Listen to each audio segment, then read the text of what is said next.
मेरो के भयो भन्दाखेरि एउटा घटना मेरो नातिनी सिडीबाट लड्यो। लडिसकेपछि उसको चाहिँ केही छिनपछि चाहिँ ऊ चाहिँ मृत जस्तो देखियो। उसको शरीर ललालुलु भयो, कुनै सास पनि नफेर्ने गर्ने। अनि चाहिँ प्रवासमा ल्याइयो।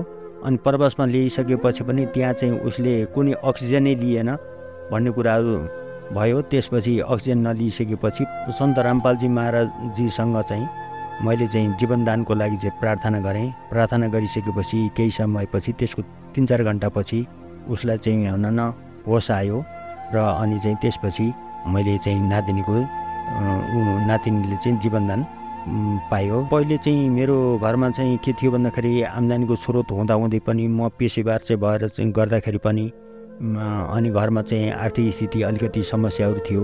त्यसबाट चाहिँ घरको कारोबार चलाउन पनि गाह्रो हुन्थ्यो।